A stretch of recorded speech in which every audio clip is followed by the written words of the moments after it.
यदु जिन्हें दत्तात्रेय मुनि सुना रहे हैं वे कौन हैं? यदु चंद्रवंशी एक राजा हैं। महाराज यदु ने अपनी आयु अपने पिता को दान दे दी थी। ययाति जिनकी शायद भोग वृत्ति पूरी नहीं हुई थी, उनको अभी और आवश्यकता थी कि मैं अभी संसार को भोग नहीं पाया हूँ। उन्होंने अपने पुत्रों से आयु मांगी। यदु, तुर्वसु, दुह्य, अनु, पुरु उनके पुत्र थे। यदु एक धर्मात्मा राजा हैं। इस धरती के बाद में वो चक्रवर्ती सम्राट हुए हैं। उन्हीं के पिता ने उनको चक्रवर्ती सम्राट होने का आशीर्वाद दिया था। उन्होंने कहा था कि यदु तुम बचपन से उस तृप्ति को प्राप्त कर चुके हो जिसे मैं वृद्धावस्था में भी प्राप्त नहीं कर पाया हूँ। संसार तभी छूटता है जब संसार से कहीं ना कहीं तृप्ति होने लगे, हम झिक गए। क्योंकि जब तक हम झिकेंगे नहीं, दो तरीके हैं किसी चीज को छोड़ने के, या तो कंटाल जाओ उससे, या तो फिर जैसे कोई व्यक्ति कोई वस्तु खा रहा है, कोई कपड़ा पहन रहा है, तो एक कपड़े को इतनी बार पहन लिया है कि अब उससे कंटाल गया, अब नहीं पहनने का मन कर रहा है। या तो वो पहले से ही वैसा कपड़ा पहनना नहीं चाहता।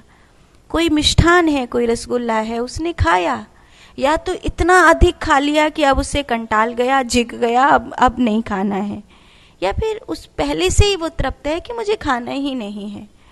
तो दो तरीके के प्राणी होते हैं।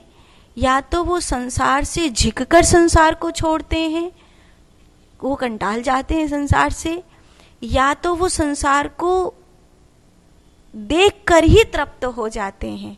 वो जान जाते हैं कि ये सर्प नहीं है, ये रस्सी है, मैं भ्रम में हूँ और मैं देख रहा हूँ, मैं जान गया हूँ।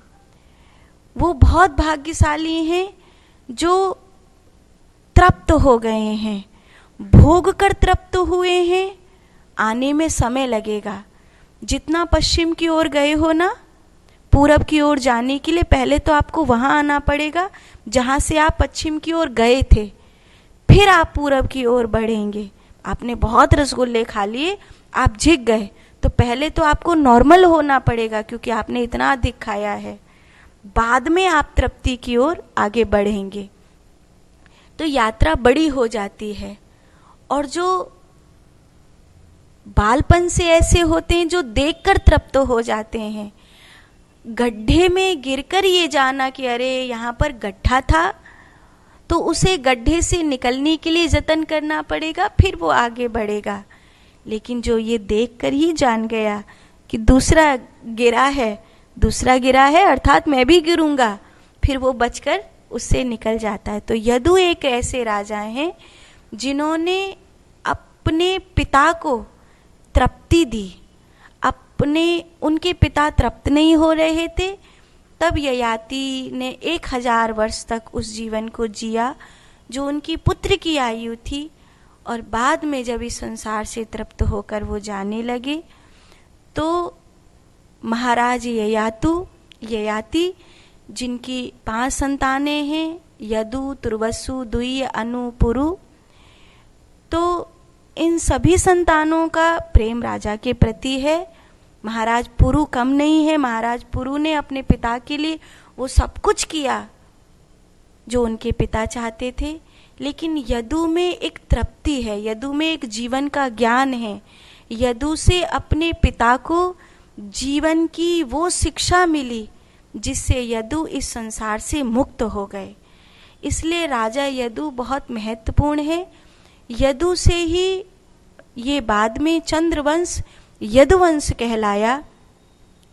हालांकि अब कलयुग में जो ये यदुवंश है वो नवरात्रि में मच्छी खाने का वीडियो निकालता है, वो राम भक्तों पर गोली चलाता है।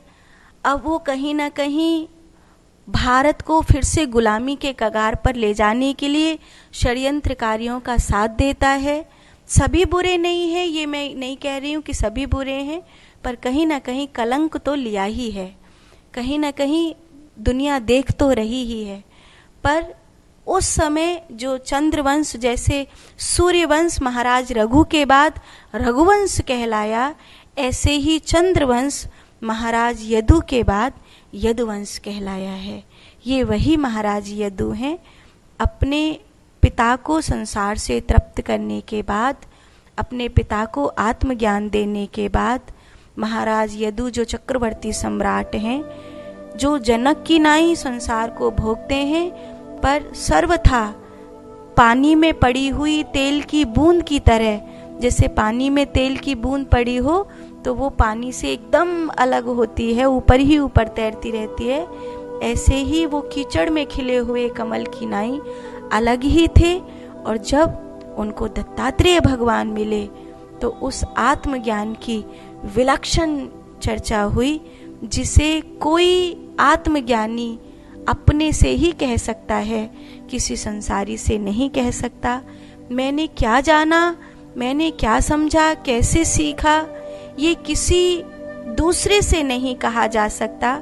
एक ज्ञानी ही ज्ञानी से कह सकता है, क्योंकि दूसरे को ना तो समझ में आएगी, ना पल्ले पड़ेगी, बल्कि वो चीज़ें मजाक का पात्र बन जाएंगी।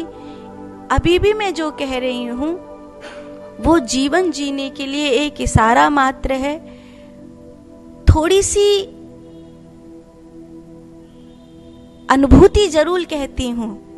सूर्य से जो सीखा संसार के लिए वो अभी कहा, लेकिन सूर्य का जो वास्तविक तत्व है, जैसे अग्नि का, वो अगर कोई उस राह पर चलने वाला, कोई उस राह पर आगे बढ़ने वाला, वो उन शब्दों में से उस एक बिंदु को पकड़ लेगा कि ये बात आत्मज्ञानी के लिए शिक्षा पूर्वक है, ये ज्ञान संसारी के लिए शिक्षा पूर्वक है।